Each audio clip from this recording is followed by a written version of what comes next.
Génibet, Paris-Picanly. En ce moment, profitez de 250 € de bonus de bienvenue.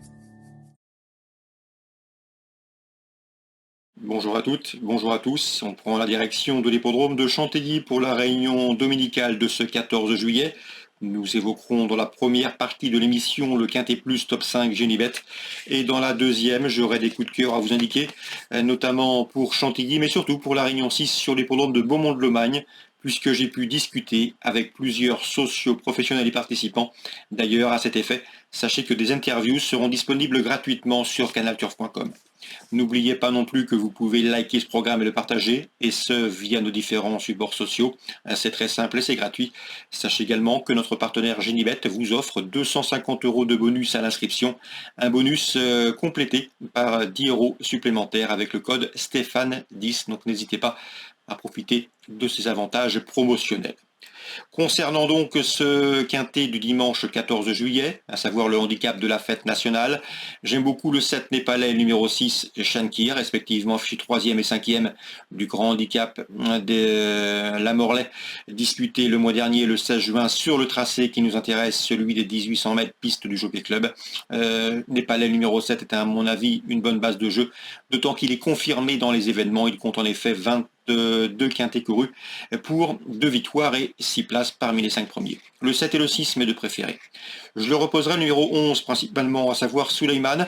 Il manque encore d'expérience à ce niveau de compétition par rapport à ses rivaux du jour, mais c'est un cheval qui a déjà gagné. C'était en début d'année sur la PSF de Deauville. Sachez que depuis, il a bien fini 7e dans un quintet disputé à Saint-Cloud début juin. Une fin de course qui, à mon avis, va lui permettre ici d'accuser des progrès. Et à mon avis, dans ce lot, ce numéro 11, Suleiman a parfaitement les moyens de jouer les premiers rôles. Je retiendrai ensuite le numéro 9, Cosmobo, le numéro 8, Messieurs Cassiopée, qui ont prouvé leur compétitivité à ce niveau.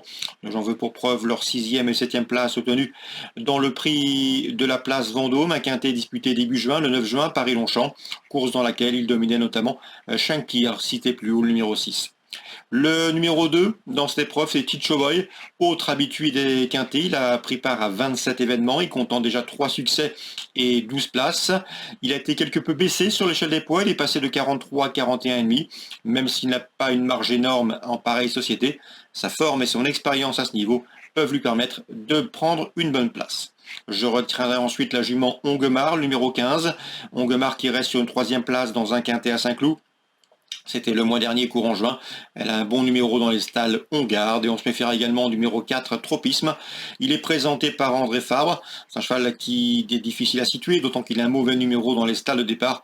Mais le sérieux de son entraînement nous incite à une certaine méfiance. Il sera imprudent de l'écarter.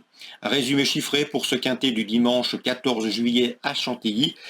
Le 7, le 6, le 11 et le 9, devant le 8, le 2, le 15 et le 4. En cas de partant, on pourrait se méfier du numéro 16, Bobby Murphy. On se retrouve pour les coups de cœur. En ce moment, profitez de 250 € de bonus de bienvenue. Voici désormais mes informations et conseils de jeu pour ce programme du dimanche 14 juillet. On commence par la réunion principale à Chantilly, et notamment le prix Chloé, une épreuve de groupe 3 qui rassemble des pouliches de 3 ans. Je pense que dans cette épreuve, le 405 Squelette est une bonne pouliche, suffisamment douée pour s'adjuger cette rencontre. Sachez qu'elle a couru au plus haut niveau outre-Manche, elle a couru notamment les 1000 Guinées au Curragh en Irlande, mais également elle a pris la 7e place des Coronation Stakes. Ça doit suffire ici pour jouer la victoire, le 405 Squelette. Dans le prix Robert Papin, une épreuve de vitesse pour la jeune promotion, les 2 ans, 1200 mètres à parcourir. Je ferai confiance au 502 Arabic qui a remporté l'une des épreuves préparatoires, le prix du bois, et qui est présenté par Karl Burke. Karl Burke qui a déjà remporté cette course il y a de cela quelques années. Donc le 502 Arabic sera mon préféré dans le prix Robert Papin groupe 2. Concernant la réunion 4 sur l'hippodrome d'Aix-les-Bains, dans le Grand Prix d'Aix-les-Bains, mon préféré sur le 404 Silaoui, un cheval bien né, il a 4 ans, il est présenté par Alban de Mieulle, et à mon avis ici, au regard de sa valeur théorique, il décevrait en ne fournissant pas le lauréat de ce 4e rendez-vous, le 404 Silaoui. Réunion 6 maintenant à Beaumont-de-Lomagne. Dans l'épreuve d'ouverture, j'ai pu discuter avec l'entraîneur Norbert Vimont qui présente le 108 Aiden Alpha, qui vient de faire sa course de rentrée à Grenade-sur-Garonne. Le cheval est bien, il monte en puissance, mais l'entraîneur aurait préféré une distance plus longue. De surcroît, il a hérité d'un mauvais numéro derrière l'autostart. Le cheval a les moyens de faire l'arrivée, mais ce n'est pas un coup sûr pour la victoire. Mieux vaut l'envisager pour les couplets pour une place sur le podium.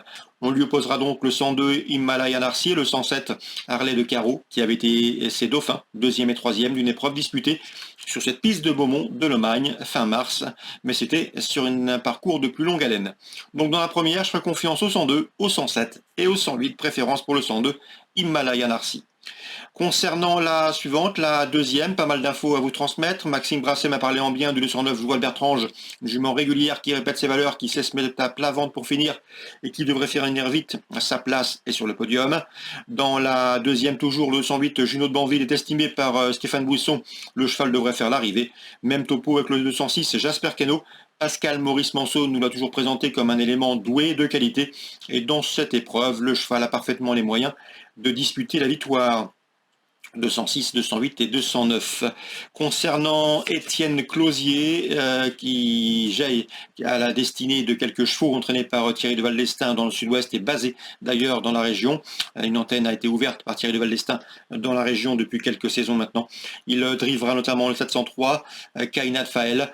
La pouliche a de la qualité, elle est douée, elle n'est pas toujours très sage, pas toujours disciplinée, elle demeure caractérielle, mais à la faveur d'un parcours complet au trot, elle a parfaitement les moyens de s'adjuger ce 7e rendez-vous, le 703, à savoir Kaina de Fael qui sera pieds nus et qui vaut un lot de ce genre. Concernant les interviews, sachez également vous pouvez retrouver Vincent Cabot s'il vous parle de ces différents partants. L'information est toujours intéressante à voir, notamment dans la première avec le 113, c'est Forest Boismorin qui partira en deuxième ligne derrière l'Autostar Tiert, mais qui d'après Vincent Cabot mérite d'être racheté. Donc on pourrait éventuellement l'adjoindre aux chevaux précités, le 102, le 107, le 108 et pourquoi pas le 113 pour une cote. Voilà donc pour les différentes informations de ce dimanche. Sachez que, je vous l'ai dit, que les interviews sont disponibles gratuitement pour cette réunion de Beaumont sur canalturf.com. Sachez également que je m'accorde quelques jours de congé, donc on se retrouvera dans quelques jours pour une nouvelle émission sur canalturf.com.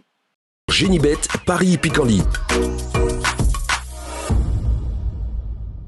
En ce moment, profitez de 250 € de bonus de bienvenue.